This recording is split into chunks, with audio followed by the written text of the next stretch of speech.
really took a long process. Like, it shouldn't have taken as long as it should have, but because of the mistakes that me and my mom made, it took a lot longer than it should have.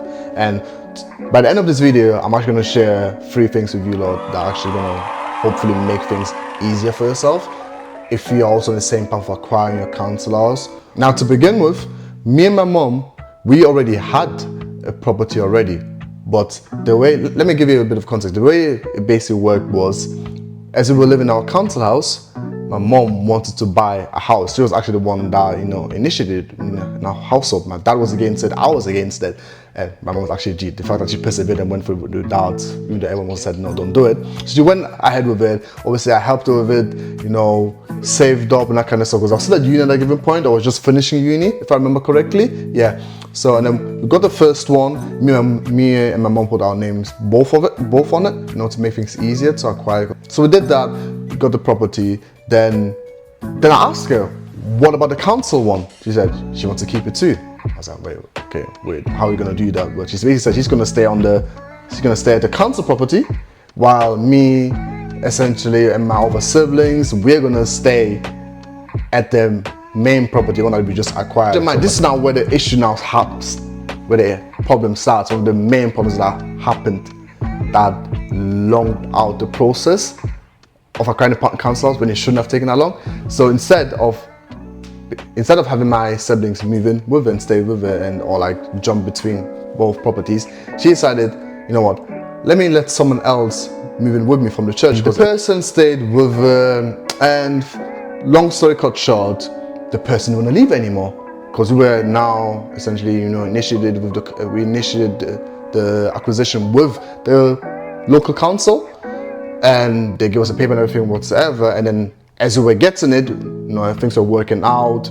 We told the guy in the house, like, you gotta leave. Like, we're trying to get this property now. So, like, sure, I'll let you stay with me, to find yourself, sort your things out. But at this point, it was like 3-4 years. Obviously, the council knew about it as well. I didn't want to leave. Like, it was so bad. It got so bad that I had to show up. My mom had to show up. Her friends, my mom's friends essentially had to show up. Beginning, he said, okay, I will leave. Just give me a bit more time, but then give me the deadline each and every time, and we'll never adhere to that deadline. So now we've got to the point like the council already gave us the property. So now we already have the property. Everything's been finalized. There's a mortgage on it, but the guy was still in there. Like, at that point already, I told my mom to move back to the old property for her safety, because it was getting quite bad with the person. We called the police. Police said no, they can't do anything. They left. Called the police again for another occasion, because at this point now, not only didn't he want to leave anymore, he now also refused to now essentially pay for maintenance, because while he was with my mom, he was contributing money, but then he stopped doing that either, because we told him, if you want to stay at that place longer, then you got to pay a different price, basically, because that time my mom was already living with me, because I didn't want him to stay there out of safety reasons. Oh, sorry about that. So he said no. Now I go to the property on a day where I believe no one was around, and I found out that, because the house has 3 beds, but technically 4, because one can be converted to 4 or to a dining room, depending on how you want, but it's actually 4 bed, you could actually say. So it has 2 sheds. There's a private parking as well, a big front garden, a big back garden. Like, it's a really, really nice place. So I go on the weekends to the property to check and have a look at things, and I find out this guy has turned one of the shed room into some weird place. Like, if I can find a video, I'll attach it. And like, you could smell, you can smell weed in there. Some other substances were there. I didn't want to touch anything in there. I just left it as it is. I told my mom, I said, let's call the police. We called the police. Now, this where things escalate even more. If you thought things already bad as it was, bro, it gets even worse.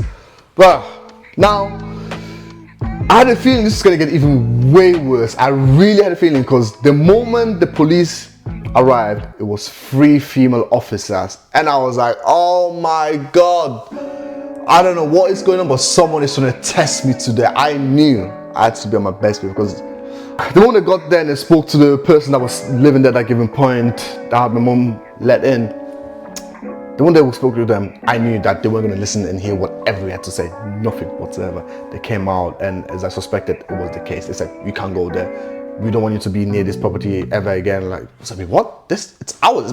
It's our mom's. Like, summarizing, the 3 police officers were trying to coerce my mom to, make some sort of agreement with the person, which would not have been to our benefit. I think would have been to his benefit. We should have allowed him to stay there even longer, basically indefinite, and would have screwed things over even more for us. Because at this point, my mom was paying the mortgage, he wasn't paying anything, so he's basically living there while the mortgage essentially has to be paid. So that's impossible.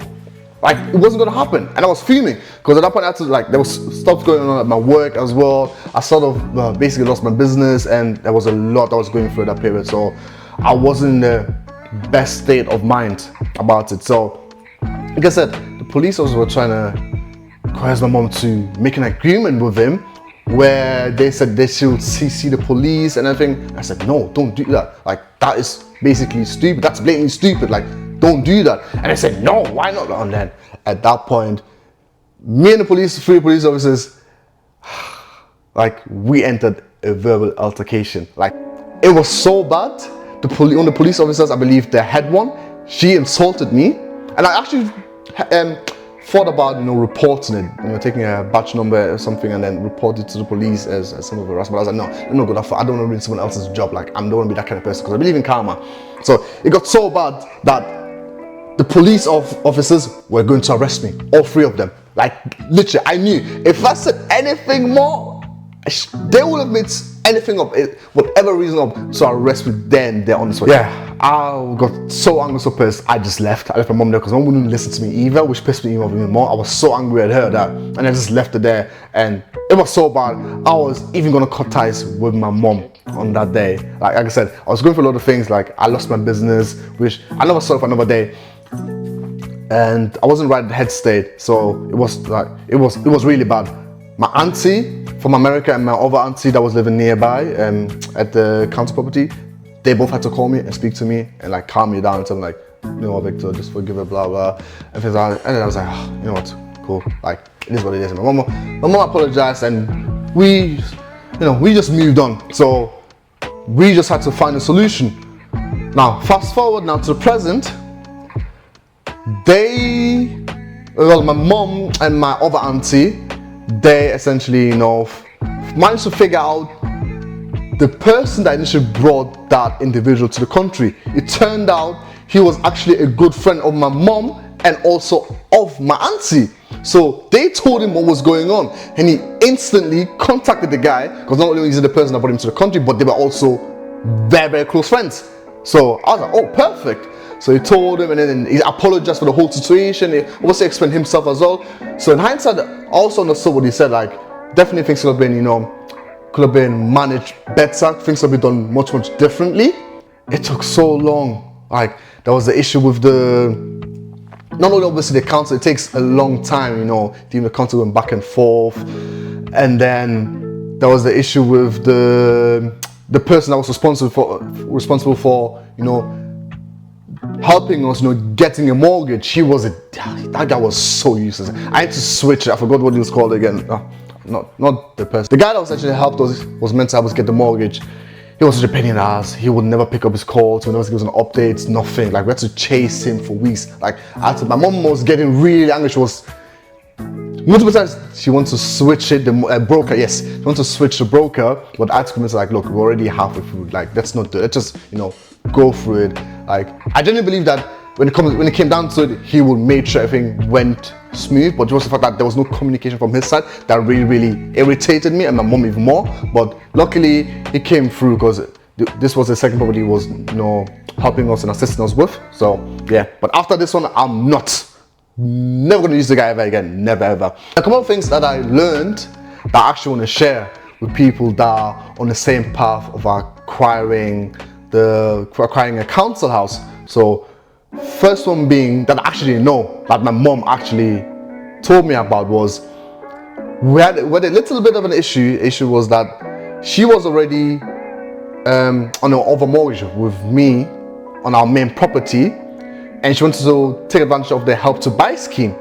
So she didn't know whether she could get it back or not, but however she figured it out. So she realized that if she removes herself from the current mortgage, so I just put I was only left, the mortgage was only now left with solely my name on it. She removed herself of it.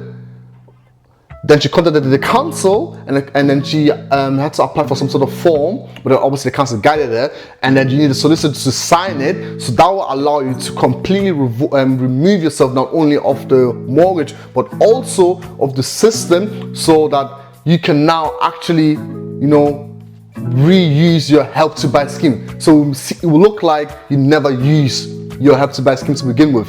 Now, the second thing is, guys, if you ever, want to get someone to stay at your council because, want to move somewhere else, or live in another property whatsoever, make sure you have a contract in place with that person or family or whatever. Because, the stress that I went through and my mom, oh my Lord, guys, please, as someone who went through that, you don't want to do it to yourself. Also, it is very important you have a broker that communicates with you. One of the mistakes my mom made was believing and trusting his broker that already proved to us with our first property that he was useless. So now trust him with our second property which we tried to acquire. We could have saved so much time if we would have went with someone else. Lastly, this is something one of my friends told me about. So he knows someone that works within the council, and he basically told me that, because he mainly applies to individuals that live in a council house. So he told me that apparently, he did tell me that, but apparently the council is planning on, the discount that you get when you want to buy a property, council house of the council.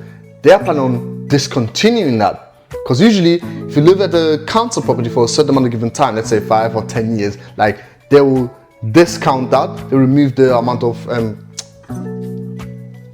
rent you've been paying, deduct of the total value of the property, to reduce it.